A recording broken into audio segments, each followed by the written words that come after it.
Morning, everybody, and welcome back to my Unprocessed life. So it's Sunday morning, and I think I left you last night with we were going to play some music, and that happened, and it ran really late. So basically, I left you, and I was headed over to the Front Porch Jam, as they call it, over at Susan's place here in Birmingham, Alabama. And it's a monthly get-together of friends and family and so forth. And it's the first time I'd gone to one. My friend Bob Marston had invited me to go. And for those of you who don't know Bob, if you're in the Birmingham area, he's a real estate agent and a really good guy. So if you're looking for somebody to help you in that process, Bob is somebody that you can trust. And he is... I'm not saying that most people aren't people that you can trust, but I know that if you're looking for somebody that's going to treat you right and make sure that you get that your interests are protected and so forth, Bob is the guy. He's a great guy. I highly recommend him. So Bob had invited me to go see this, or to go come play with a bunch of guys, and there's a number of people showed up, 10 or 12 musicians, and a number of other people to listen and hang out and so forth. Of course, this is a social interaction that I had never been to before, so I really didn't know what I was walking into. So what I did was I grabbed like a Cliff Bar and ate that before I got there, so that at least I would have enough energy to get through, and I could try to make sure that I didn't have to eat anything to sustain me once I got there. Luckily for me, they actually had a bunch of grapes there, and so I ate pretty much all their grapes and drank water. And it was also fun because lots of people wanted to know about, well, maybe not lots of people, but there were a number of folks that had asked about what I was doing and why I was doing it, why I was eating the way I was eating, and so forth. So I got to explain that quite a bit, and it's interesting, when you get around people who have never studied anything other than the most popular diets out there, like the Atkins diet, also akin to the no-carb diet, then the all of the pervasive myths are out there, and so you get all of the same questions, which I personally don't mind. It's frustrating to some people when you get asked things like, here it is, what's number one that everybody says, where do you get your protein? Everybody always asks that question, and I know that bothers a lot of vegans and raw foodists and people that have chosen these health lifestyles. It doesn't bother me because I feel like it gives me the opportunity to try to explain what I've learned. Because for me, this has all been a learning process. This has all been a journey for me, and I came from a world of thinking the exact same thing. I thought I had everything figured out, that it boiled down to a few basic things, which I just wasn't willing to do, which is why I got to where I was. That's what I always thought. Now, I was wrong, and I was wrong because I didn't have the information available to me at the time. Growing up, now information is so readily available. You've got the internet, and you can pretty much get information. Some of it's wrong, some of it's right. But the thing is that if you have the ability to think critically, you can figure out the information that you're looking for. You can find it. It's there. It's just a matter of putting the pieces together and figuring out which pieces are the right ones, and where the flaws are in this, that, and the other thing, and then trying to figure it all out. So the world I came from, I thought that, equal protein and carbs per meal, 6 meals a day, smaller meals, kind of the grazing concept all day long was the key. And as long as you made sure that you had good carbs and good protein, you were fine. And then, of course, that limited your eating. You could, the idea behind that was equal, but the size of your fist. So that was all I got, was the size of my fist. Now I'll eat 6 or 9 oranges for lunch, which would be 8 or 9 fistfuls of just carbs. And according to the gurus out there, even the medical establishment, I would do nothing but gain weight with the amount of calories and so forth. But that's really not true. I've almost lost 10 pounds now in the last 2 weeks. I haven't been tracking it real closely, but I started at about 301 and I was down to 292 this morning. So I thought I had it all figured out. So I make that point to say this, is that it doesn't bother me when people ask me questions about my diet and my lifestyle and my choices and so forth. And if they're interested in hearing what I have to say, then maybe it plants a seed. And I think that that's more important than being frustrated by the question. Which, sure, that question is frustrating, because once you've learned that information, it's kind of like when you have a little kid, and the little kid's like, why? And you can tell them over and over again, but they still say, why? And sure, that can be frustrating, and you're like, oh, son, I told you, all right.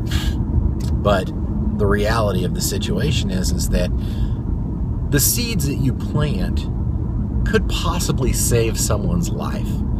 And maybe more than someone's life. Maybe multiple lives could be saved just by the fact that you're willing to have a good conversation with someone, a non-judging conversation. And that's hard to do, especially if you've gotten to the point where you've learned as much as a lot of us have learned who've decided to go more unprocessed and meat and dairy free. That's a very tough one in a lot of ways, especially for ethical vegans or ethical raw vegans. It's hard not to be judgmental. But for a lot of years, we were those people. For a lot of us. Some folks maybe not, but I loved barbecue. Was my favorite thing. If you were to ask me what my favorite thing in the world was, it was barbecue. Hands down, I would eat barbecue pretty much all day long. I'd have it for breakfast, I'd have it for lunch, I'd have it for dinner, the sauces, the meats, all that stuff. So it's very hypocritical of me to look down on anyone that does that. By the same token, it's also challenging from the perspective of ethical pieces as well. But that's really not what this conversation is about, and there's plenty of those kinds of conversations on the web, and if you're interested in that, go for it. You check out Gary Yoofsky. Oh man, I'm gonna have to put his name down there. Check out a number of those, Cowspiracy. Check out Earthlings, things like those movies, those videos. They'll educate you on all those pieces. But really where I was going with this was, I welcome the questions. I think it's great to have good conversation. I think one of the things missing in today's society a lot of the time is good dialogue. And good dialogue can do wonders. I've had a lot of changes in my life that have come over years of having good dialogue with people about things, and then doing my own research and learning and changing my mind. If you come up with an argument that on pretty much any of the things that I believe, I'm not opposed to changing them if your argument holds water, and if I don't feel like there's a better argument to be made. That's how I got to be where I am now, in all sorts of different areas, from the political landscape on down. So I had a number of people ask me the questions last night. Where do you get your protein? Go through that with meat and leafy greens and that stuff, and oh, how long are you going to do this for? And are you ever going to go back? And when you do, what will you eat? And what will you reintroduce? What will be the first thing you want to eat? And all those kinds of things. And it's kind of funny because people actually think that you want to get off of that lifestyle. Thinking back about it now, I think that's interesting because, it's acceptable for us to have a diet, especially if you're large like I am. Then people very rarely will question you having a diet unless they think that you're being unsafe or extreme in some way. But most everyone's very accepting of the fact, hey, you need to lose weight because in our society, weight is, ugly. Being fat is ugly. And so what happens is that it's okay to try to get rid of the fat. It's more acceptable to be on a diet to lose weight than it is to be on a diet to become healthy in our society, especially the American society. Now, if you don't believe me, you can definitely have your own opinion on it, but go out and see. If you tell somebody, hey, I'm on a diet of raw food because it'll make me healthy. Oh, will you lose weight? No, I'll actually have the same amount of weight. I'll just be healthier. And then watch if they don't attack you more. I'm a firm believer that we are we're very shallow in today's society, and that's one of the things that's important to us is the way we look. I've never really cared a whole lot about it, which is part of the reason why I'm close to 300 pounds and I'm 5'9" or 10, and so I'm what some people would be. I'm probably morbidly obese. I think that's probably the term for it. So it's interesting. I don't really want to change my life. I don't really want to go back to eating things that I know are bad or unhealthy for me. I don't have a desire to do that. The challenge is that I have an addiction to it. All of the pieces for me that I struggle with are emotional and psychological. None of it is that I think I should eat those things, and I think it's emotional for everyone, and we just don't necessarily realize how strong that cooked food addiction is, or even the standard American diet, the SAD diet addiction is. I do. It's stupidly addictive. It's the most amazing addiction I can imagine. There is nothing more addictive than a cooked diet. There just isn't. Cooked food is the most addictive thing in the world, and you can argue that with me all you want. But if you don't believe me, go do 30 days raw, straight up raw food, no cooked food for 30 days, and tell me how easy that is. Especially if you go to a fruitarian lifestyle where you're eating mostly fruit and 1 to 2 pounds of greens a day. If you're not careful, you'll detox very quickly. And you talk about being unhappy. That's an unhappy place to be. I've been there. So anyway, I welcome the questions. I think it's awesome when people want to know. I don't like being attacked. That's not any fun. And I don't like being attacked because almost always when you hold up the mirror to saying, hey, the standard American diet is terrible, then people are like, oh, you're attacking me. Well, I'm not really attacking you. I'm attacking where I used to be. I'm attacking me, and yeah, you happen to be in a place where I used to be, and so it feels like I'm attacking you, but I'm really not. I'm trying to help you, just like other people tried to help me. And once upon a time, and I was the ass. I really was. When we went plant-based a few years ago, one of my friends who has been more on the healthy train than I am, he asked me, he's like, so now, what's your take on the people who tried to explain vegetarianism to you years ago? What's your take on, what they had to do? And I told him, I said, well, I pretty much blame them. And he said, what are you talking about? I said, you know what? Everybody that ever spoke to me or talked to me about a vegetarian or vegan or plant-based lifestyle, of course they didn't call it plant-based back in those days, they called it vegetarian or vegan.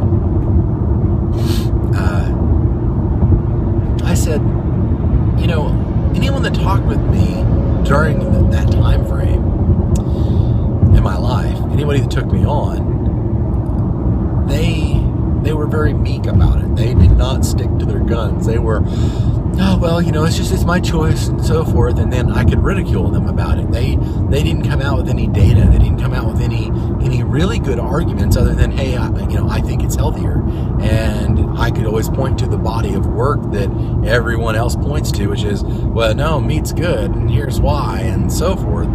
I saw an argument the other day on, it was funny, there's a vegan butcher shop that opened up, I think in Minneapolis, and I read an article by someone at like Hog Slaughter Times or something. I don't remember the name of it. It was a meat industry paper, where the writer was saying that they thought, and this is one of those eye-rolling funny ones, which would be funny if it wasn't so sad. But the article, the writer of the article actually said that it was unethical to call it a butcher shop because there was no real butchering being done, that they were misleading people to thinking that it was real meat. And the reason I was talking about this particular article is because they went on to cite different references and different studies and tried to prove that meat was healthy. And the interesting thing is that what they did was they took pieces from the study and sliced them out of context to try to make their points. When the funny thing is that the summaries of those studies actually disproved what they were trying to say. The summary of the study by the researchers was, what we found was the best thing to do is to limit your intake of meat to be the healthiest and the most eco-friendly and so forth. But what they had done was they had just taken one little bit out of the research to say that lettuce is less eco-friendly than sausage based on the per pound per calorie ratio, which to some degree is true. If you were going to try to get all of the calories that you needed to from just lettuce, then it would take a lot more water and a lot more resources to create the 150 heads of lettuce that you would have to eat for the few pork sausages. But no one gets all of their calories from lettuce on a vegan lifestyle, so it's really, it makes no sense. If you take a look at it in context, it's hilarious that someone would attempt to make that argument because it's ridiculous. It's absolutely a ridiculous argument. So the research can be skewed based on just part of the information as opposed to the big picture, and you can see that when people try to make the case for those types of things, the data doesn't exist. The only data that exists to prove out that meat or dairy or things like that are healthy for you are flawed conclusions based on misreading the studies or flawed studies. Whereas you can point to other studies that, like the China study and so forth, that prove, in my mind, beyond a shadow of a doubt, that meat, dairy, oil is bad for you. It's just bad for you, and that's right. All oils. And if you don't believe me, go check out the experts. Go check out the scientists. Go listen to Dr. Esselstyn and Dr. Caldwell and Dr. Campbell. Listen to them talk, and you'll find all the information you need. It's out there. So when people come to you and they attack you and so forth, look at it as a good thing, because if someone had done that to me 20 years ago, if somebody had pushed through and said, Elliot, you're an idiot, and here's why you're an idiot, I would have been forced at that time to look at the reality of the situation. As long as someone can duck their head and hide and not see the truth, then they'll continue in the reality that they're in. Until you get to the point where you can show them, then they won't change. Because we like where we're at. Lots of time, we as a people, as a society, especially in America, we are very good at disassociation. We don't see the horrors of the slaughterhouse. So when we go to eat meat, we don't think there's anything unethical about it. If we had to slaughter our own meat, it would be a very different story, I promise you. And we desynthesize ourselves to the whole process. If you see a child and you have, there's a reason why we don't let kids see animals get butchered, because it's horrific. And if it's horrific for a child, then can it really be good for an adult?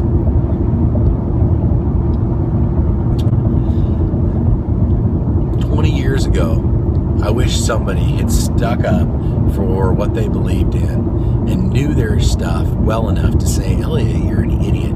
A plant-based lifestyle is the key to true health, and you can do it too.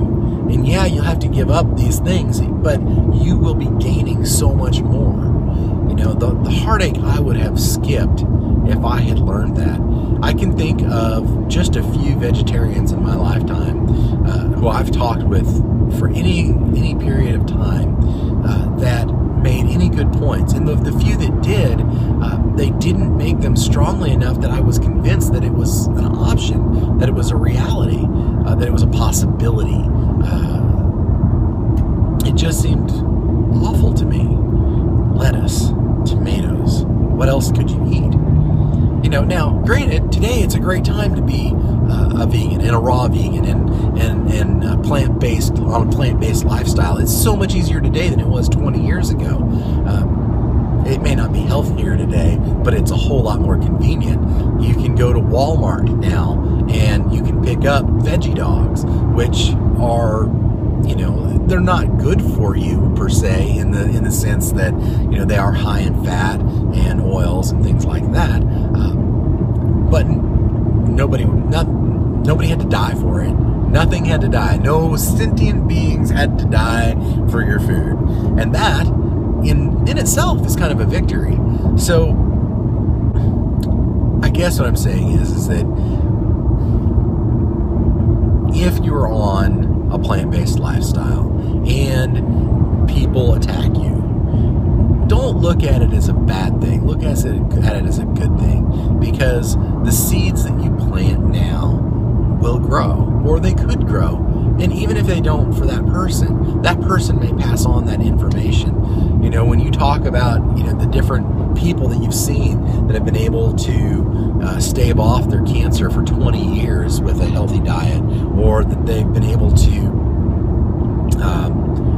completely reverse their diabetes, their hypertension, etc. with a healthy diet.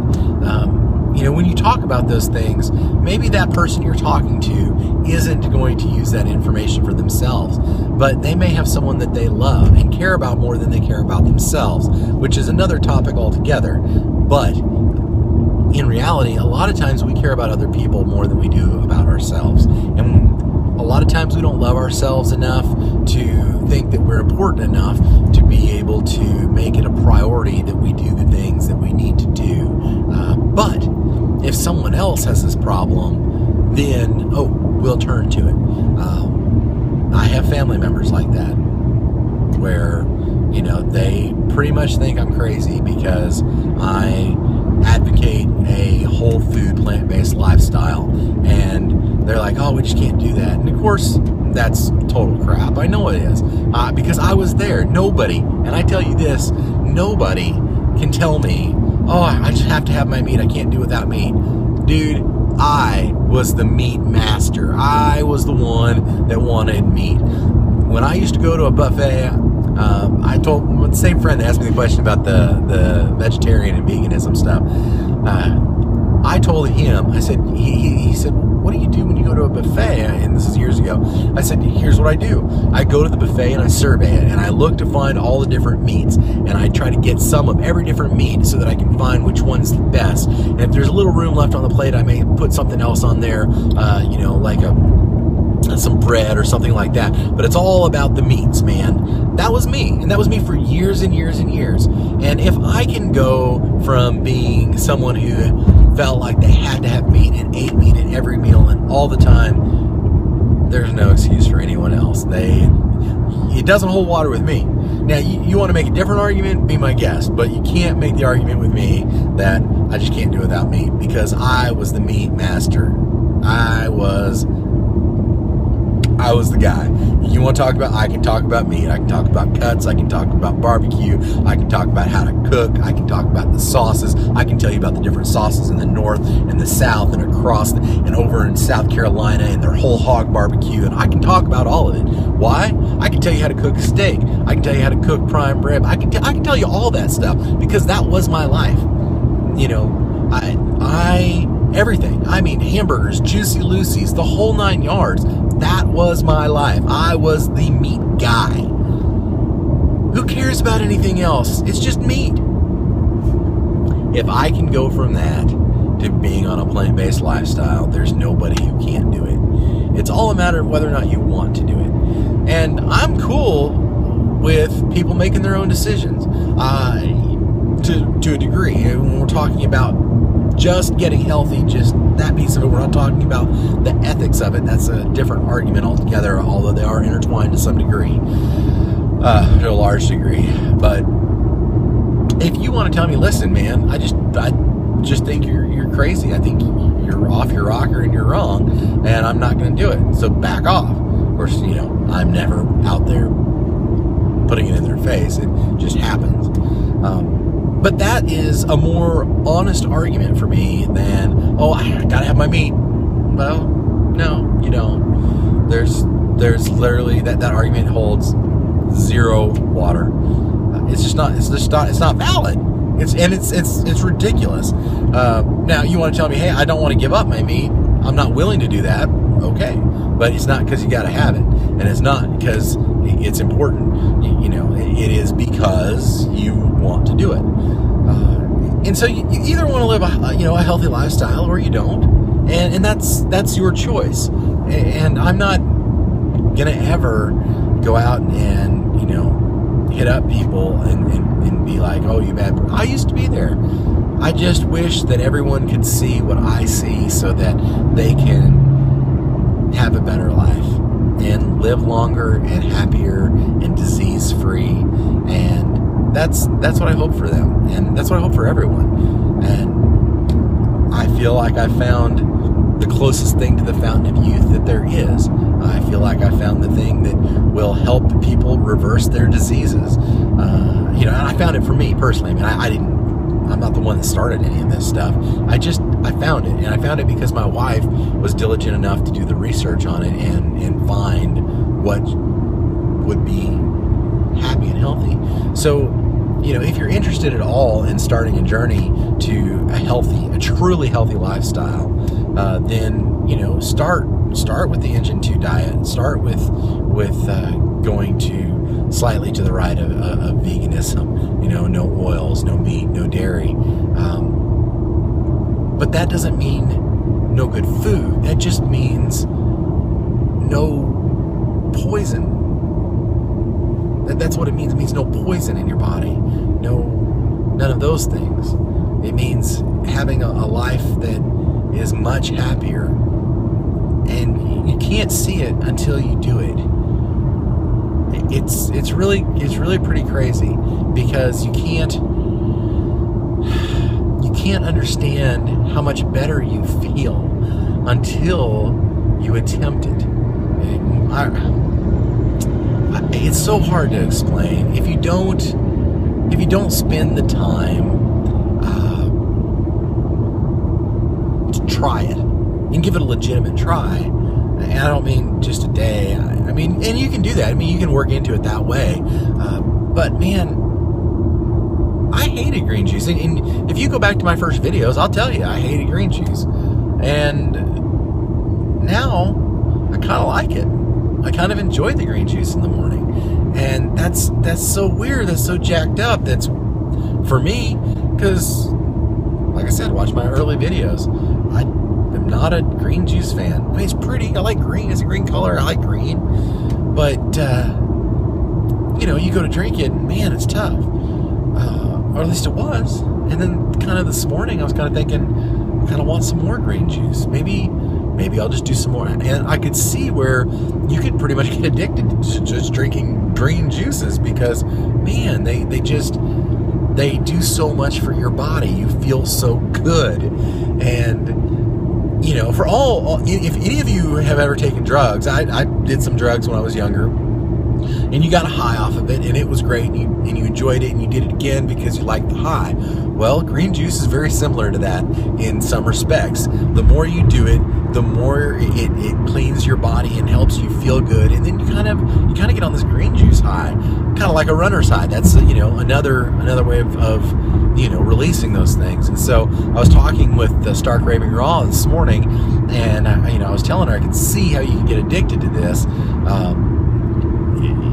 And she said, well, you know, honey, if you're going to be addicted to something, I have no problems with you being addicted to green juice.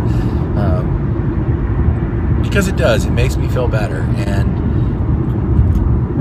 you know, if you try it, it might make you feel better too. Anyway, I've rambled and ranted on for a long time today. I think it's like 30 some odd minutes or so. I'm headed to the farmer's market. I'm looking for a case of cucumbers and a case of Roma tomatoes. Maybe some other things if they hop out at me, but those are the main things that I'm looking for today to try to find. I want some more zucchini hummus, and you know, I need cucumbers for that. Maybe I'll look for a case of zucchini too. So we'll see. We'll see what we can find at the farmer's market this morning. And then I'm going to circle back around and go meet up with Stark Raving Raw and the kids. And we're out of greens. I've been drinking greens, so I need some more. Need more greens. Need some more romaine and stuff like that. I'm going to head over to Aldi's and hit some of their organic produce. It's cheap. So, all right. If you want to get in touch with me, you know how to do it. You can meet me over at Instagram. It's myunprocessed.life, or you can email me, myunprocessedlife@gmail.com. You can, of course, comment in the video down below. Make sure you like and subscribe if you like us, or like me. I mean, I enjoy hanging out with you. I love it. I love spending time with you, and I appreciate the fact that you spend time with me. So, I hope you come back and see me again, even though this one was a bit of a long rant.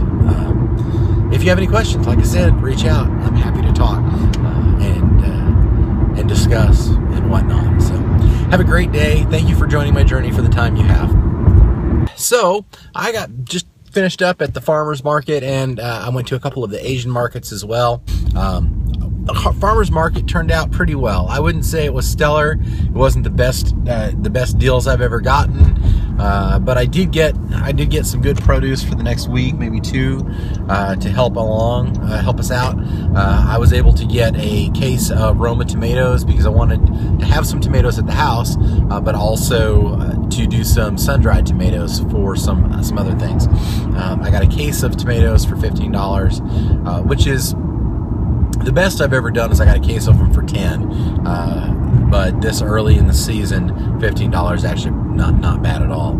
And then I got 2 cases of mangoes for about $11 each. I got them from 2 different places.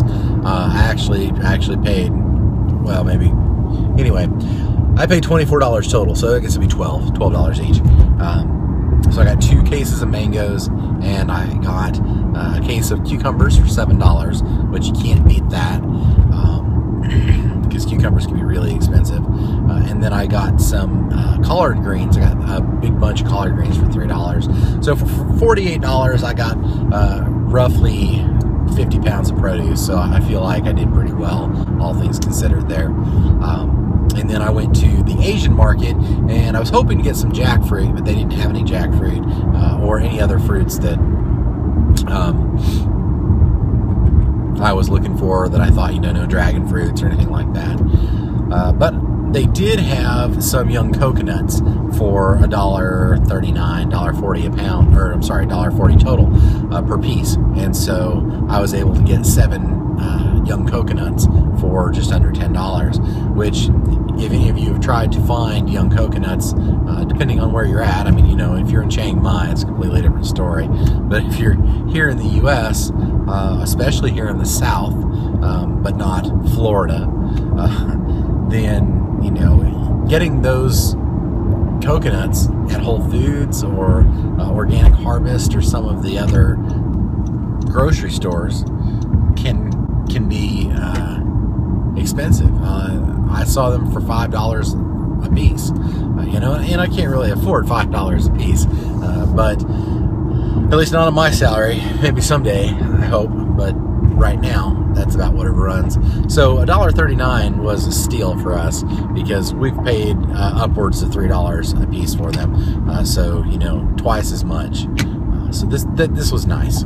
I was very happy about that. So anyway, I just kind of wanted to give you an update. This morning I had green juice, and then I didn't have anything else, and I headed into town. I was hoping to get to the farmer's market and get back quickly enough that I wouldn't be stuck trying to find something to eat in town. Well, the juice bars that I normally would go to were closed on Sunday, so kind of got stuck. So what I ended up doing was I got some coconut water, and that tied me over until I could grab a salad at one of the local places. I got a salad, and hopefully that will get me through until we get to until I get home. Or I think Stark Raving Raw brought some bananas too, so I may have some food there that I can eat as well before we get home. But I am excited to get home because while I was shopping at the farmer's market, Stark Raving Raw was getting the zucchinis and things so that I could do some more zucchini hummus, which is what I am doing for lunch tomorrow. Mark my words. I may not do it the same. I think what I may actually do is change it up a little bit, in that because I've got a bunch of cucumbers, I may make some cucumber noodles out of them, and just use the hummus as like the dressing. So we'll see. That may be what I do tomorrow, but we'll just see how it all pans out. So anyway, I just kind of wanted to give you an update, let you know things went well at the farmer's market. I did find a case of lemons. I was going to try to buy the case of lemons. They wouldn't sell me the case of lemons. They wanted to sell them to me, 2 for $1, but I wanted the whole case, and they just wouldn't do it. So I couldn't find any other vendors that had just a case. So I may end up having to start a co-op or something, because I can't, it's just too expensive to buy retail for the amount of produce that we go through, or have been going through.